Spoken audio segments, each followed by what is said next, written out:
Hello दोस्तों, आपका RP study के यूट्यूब चैनल पे स्वागत है।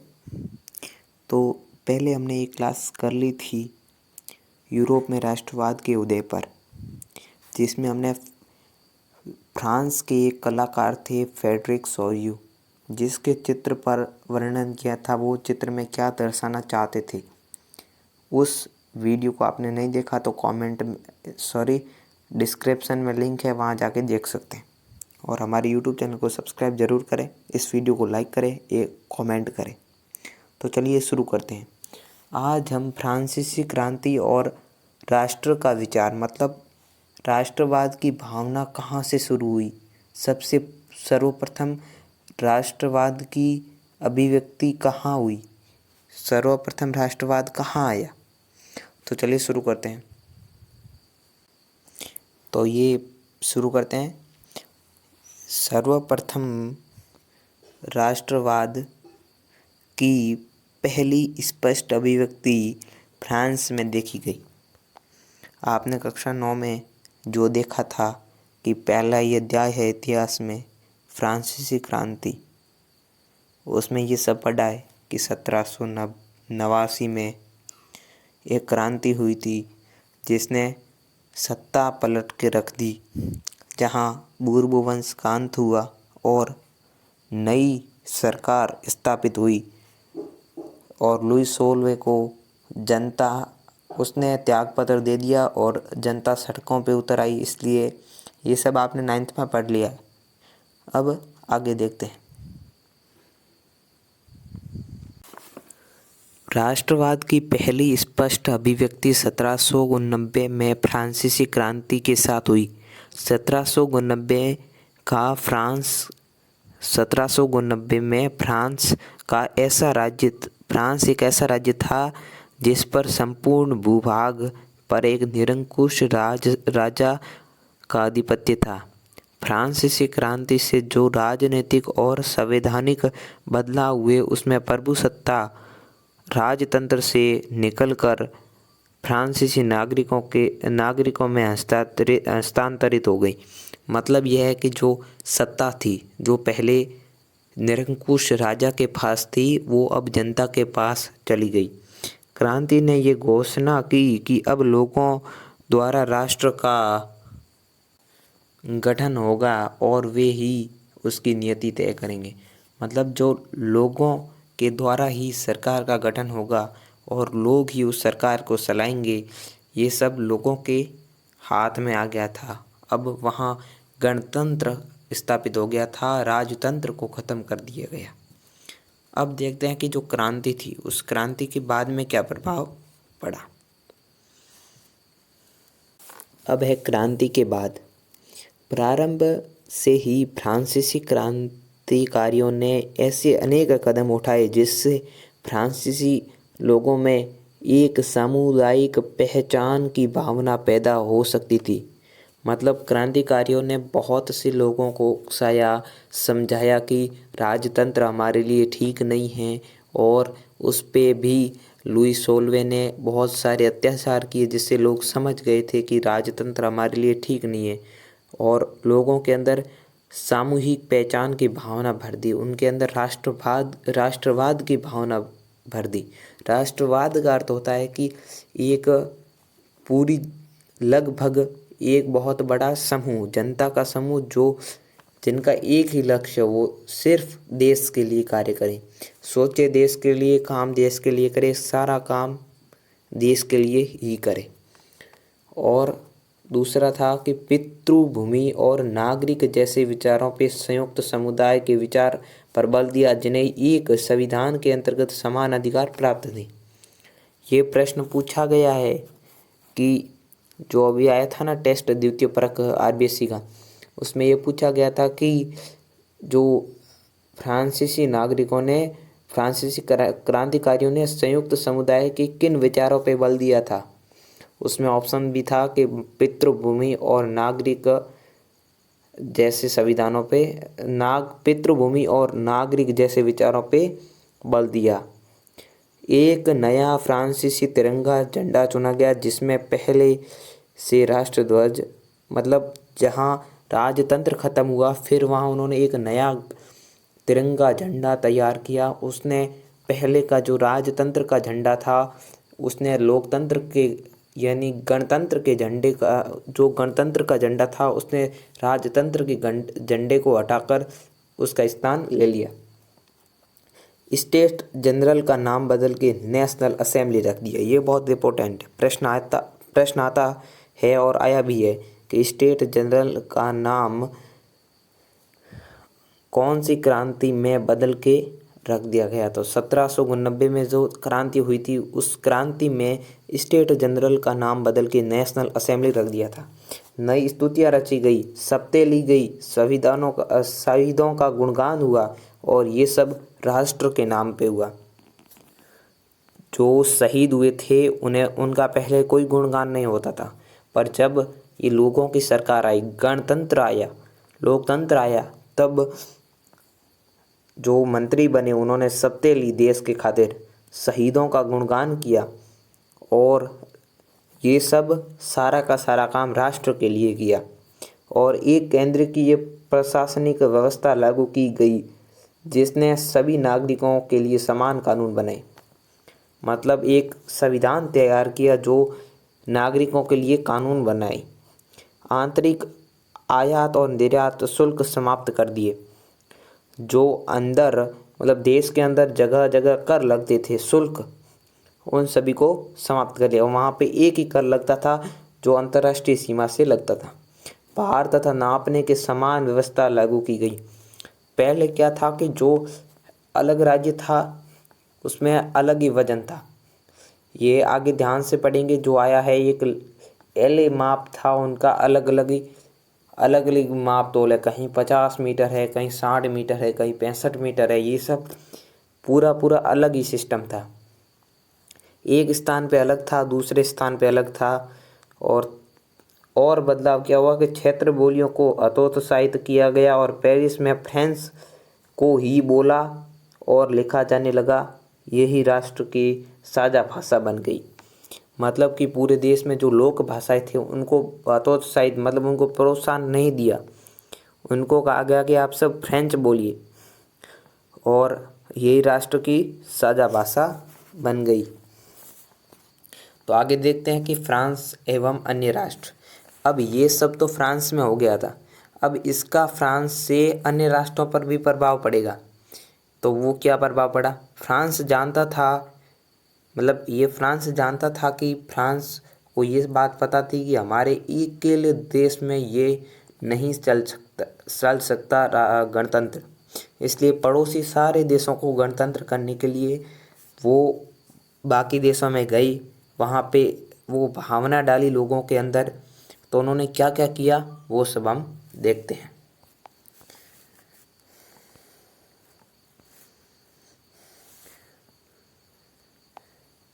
तो क्रांतिकारियों ने ये घोषणा की कि फ्रांसीसी राष्ट्र का यह भाग्य और लक्ष्य था। मतलब उनका ये लक्ष्य है कि वे यूरोप के लोगों को निरंकुश शासकों से मुक्त कराएंगे। उनके दो फायदे थे कि जो पड़ोसी राज्य थे वे सभी भी, उनकी जनता भी खुश रहेंगी और उनके देश में भी गणतंत्र रहेगा। दूसरे शब्दों में फ्रांस यूरोप के अन्य लोगों को राष्ट्रों में गठित होने में मदद करेगा। मतलब दूसरे जो राष्ट्र थे उनके पास उनको एक स्वतंत्र राष्ट्र बनने में वो मदद करेगा। जब फ्रांस की घटनाओं की खबर यूरोप के विभिन्न शहरों में पहुंची तो छात्र तथा शिक्षित मध्यम वर्ग के सदस्य जैकोबिन क्लबों की स्थापना करने लगे। तो ये जब खबर पहुंची यूरोप के अन्य जैसे इंग्लैंड हुई, ऑस्ट्रिया हंगरी, और जब तक जर्मनी तो था नहीं पर वो प्रशा थी, रूस था, वहाँ पर ये पहुंची। तो वहाँ लोगों ने ये सोचा, मतलब उन्होंने कहा कि फ्रांस अब एक स्वतंत्र राष्ट्र बन गया तो हम भी एक स्वतंत्र राष्ट्र बनेंगे। तब उन्होंने जैकोबिन क्लबों की स्थापना की। जैकोबिन क्लब मतलब उन्होंने एक संगठन बनाए जो आज़ादी के लिए काम करेंगे। क्रांतिकारी युद्धों की शुरुआत करवा कर फ्रांसीसी सेनाएं राष्ट्रवाद के विचार को विदेशों में ले जाने लगी। मतलब जो सेना थी फ्रांस की वो विदेशों में मतलब दूसरे देशों में जाकर राष्ट्रवाद जो युद्ध कर करके दूसरे देशों की जनता को समझाया कि राष्ट्रवाद ही सब कुछ है। अभी एक चित्र आया है ये, इसमें है कि फ्रांस बास्तिल में फ्रांस क्रांतिकारी भीड़ के प्रवेश का चित्र को उसने मिलते जुलते किले की बगल में दर्शाया गया है। यह जर्मन पंचांग है। ये चित्र एक तो ये आप देख रहे हो, ये वाला ये है।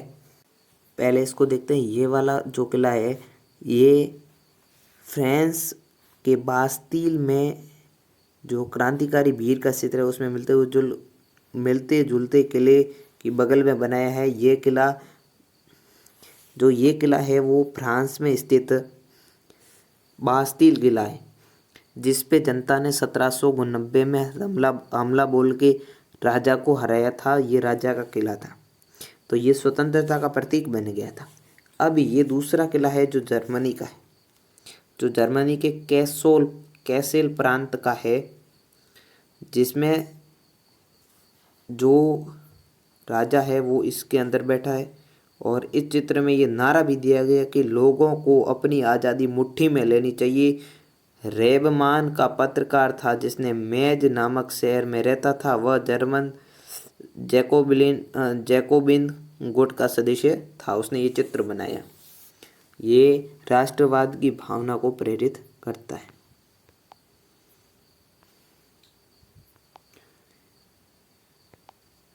और नेक्स्ट देखते हैं अब नेपोलियन का उदय। नेपोलियन का थोड़ा हमने 9th में पढ़ा था, पर उससे आगे अभी देखते। नेपोलियन के नियंत्रण में एक विशाल क्षेत्र आ गया था। उसने अनेक सुधारों की शुरुआत से जिन्हें फ्रांस में पहले ही आरंभ किया जा चुका था। उसने पहले फ्रांस में विकास किया, फ्रांस के लोगों को ये यकीन दिलाया कि वो एक अच्छा शासक है। फिर उसने सेना से विदेशों को जीतना चाहा और उन्हें जीतने में वे कामयाब भी हुआ। और फिर वहाँ जाके उसने विकास और सुधारों को आरंभ किया। फ्रांस में उसने प्रजातंत्र को नष्ट कर वापस राजतंत्र स्थापित कर दिया। जो राजतंत्र था उसको पुनः स्थापित कर दिया। और आगे की बात है, लेकिन प्रशासनिक क्षेत्रों में उसने क्रांतिकारी सिद्धांतों का समावेश किया था ताकि पूरी व्यवस्था अधिक तर्कसंगत और कुशल बन सके। उसके अधीन इतना हिस्सा आ गया था कि वो उसको संभालने के लिए जितने लोगों की ज़रूरत हो, इसलिए उसने राजनीतिक सुधार किए, जिससे प्रांतों में बांट दिया। फिर उसके अंदर जो सामंती व्यवस्था थी उसको हटा दिया। नेपोलियन संहिता 1804 में नेपोलियन संहिता, जिसे नागरिक संहिता के नाम से भी जाना जाता है, ने जन्म पर अधिकार मतलब जो 1804 में नेपोलियन संहिता, जिसे नागरिक संहिता कहते हैं, उसे नेपोलियन ने लाया। उसमें यह था कि जो जन्म सिद्ध विशेषाधिकार थे उन्हें समाप्त कर दिया। कोई जन्म से कुलीन नहीं है, कोई पादरी नहीं है, कोई किसान का बच्चा नहीं है, सब समान। उसने कानून के समक्ष बराबरी और संपत्ति के अधिकारों को सुरक्षित बनाए रखा। इस संहिता को फ्रांसीसी नियंत्रण के क्षेत्रों में भी लागू किया, मतलब इसको जितने भी भाग उसने जीते थे उन सब पे लागू किया। डच गणतंत्र, स्विट्जरलैंड, इटली और जर्मनी में नेपोलियन ने प्रशासनिक विभाजनों को सरल बनाया, मतलब वहाँ उसने प्रांत इकट्ठे कर दिए और सामंती व्यवस्था को ख़त्म कर दिया और किसानों को भूदासत्व और जागीरदारी शुल्कों से मुक्त कर दिया। वहाँ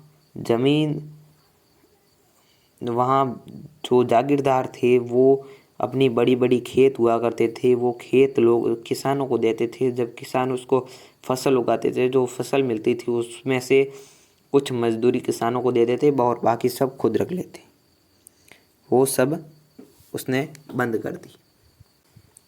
शहरों में भी कारीगरों की श्रेणी श्रेणी संघों का नियंत्रण हटा दिया, यातायात और संचार व्यवस्थाओं का सुधार किया। किसानों और कारीगरों, मजदूरों और नए उद्योगपतियों ने नई नई मिली आज़ादी चखी, मतलब नई नई आज़ादियाँ मिली जैसी उन्हें पुरानी नहीं थी, पहले नहीं थी। उद्योगपतियों और सामान बनाने वाले लघु उत्पादनों ने समझा कि एक समान कानून, मानक भार तथा नाम और एक राष्ट्रीय मुद्रा से एक इलाके से दूसरे इलाके में वस्तुओं और पूंजी को आवागमन सहूलियत होगी। मतलब उसने एक ही मुद्रा कर दी, एक ही भार के मापक कर दिए और एक ही कानून कर दिया, जिससे व्यापार में भी काफ़ी फायदा होगा। और फिर जीते हुए इलाकों की क्या प्रतिक्रिया रहेगी? जीते हुए इलाकों में स्थानीय लोगों ने फ्रांसीसी शासक के प्रति मिलीजुली प्रतिक्रिया दी। शुरुआत में हॉलैंड, स्विट्जरलैंड व कई शहरों जैसे ब्रुसेल्स वर्तमान में बेल्जियम की राजधानी है, मेंज, मिलान और वारसा में फ्रांसीसी सेनाओं का स्वतंत्रता का तोहफा देने वाले की तरह स्वागत किया। पहले तो उन्हें लगता था कि फ्रांस की जो सेना है वो हमारे लिए बहुत अच्छा करेगी, मगर ये शुरुआती उत्साह शीघ्र ही दुश्मनी में बदल गया जब वह साफ होने लगा कि नई प्रशासनिक व्यवस्थाएं राजनीतिक स्वतंत्रता के अनुरूप नहीं थी। बढ़े हुए कर, सेंसरशिप का मतलब होता है कि उसकी निजी जिंदगी में झांका जाता है। बाकी यूरोप को जीतने के लिए फ्रेंच सेना को जबरन भर्ती किया जाता था। मतलब जो जनता थी दूसरे देशों में जो जीता था, वहाँ से लोगों को उठा के फ्रांस की सेना में जबरन भर्ती होने वाला नुकसान प्रशासनिक परिवर्तनों की उपेक्षा कहीं बहुत ज़्यादा था। अगला है, ये जो चित्र देख रहे हैं आप, ये अपनी नीली, सफ़ेद और लाल पोशाकें वाली फ्रांसीसी सैनिक को दमनकारी के रूप में प्रस्तुत किया है। पहली स्थिति में जो बाईं तरफ जो एक किसान की गाड़ी छीनते हुए, ये किसान से गाड़ी छीन रहे हैं फ्रांसीसी। दूसरी युवा महिलाओं को तंग कर रहे हैं। यहाँ युवा महिलाओं को तंग कर रहे हैं और एक किसान को घुटने के बल टेकने को मजबूर कर रहे हैं। और यहाँ देख सकते हैं, और स्वतंत्रता के वृक्ष पर लगाई हुई पट्टी पर जर्मन में लिखा है कि हमें आज़ादी और समानता, नहीं, हमसे आज़ादी और समानता ले लो। यहाँ ये पट्टी, इस पे लिखा है कि हमसे आज़ादी और समानता ले लो। यह एक व्यंग्य है। इसमें कहा है कि हमें ऐसी आज़ादी की ज़रूरत नहीं है।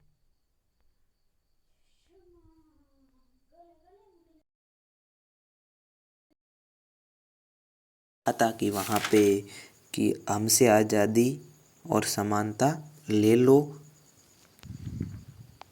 यह मानवता का आदर्श रूप है। यह व्यंग्य है जो फ्रांसीसियों के दावे कि वे जिन इलाकों में जीतेंगे वहाँ राजतंत्र का विरोध कर वे राजतंत्र के मुक्तिदाता बन जाएंगे, पर वो मुक्तिदाता नहीं बने। अब लास्ट में है राइनलैंड का डाकिया। लाइप्ज़िग से आते हुए सब कुछ गंवा देता है। यह नेपोलियन का 1813 में लाइप्ज़िग की लड़ाई हार के फ्रांस लौटते हुए डाकिये के रूप में दर्शाया गया है। उसके झोले से चिट्ठियाँ पर उन भूभागों के नाम लिखे जिन्हें वो हार चुका है। मतलब जो युद्ध हुआ था लाइप्ज़िग के युद्ध में जो हारा है, वो उसके जितने भी इलाके जीते थे वो सब गिर गए। तो ये आज का सेशन कैसा लगा बताना ज़रूर। और नेक्स्ट पार्ट में यूरोप में राष्ट्रवाद का निर्माण पढ़ेंगे। तो आज की क्लास कैसी लगी कमेंट करके ज़रूर बताना।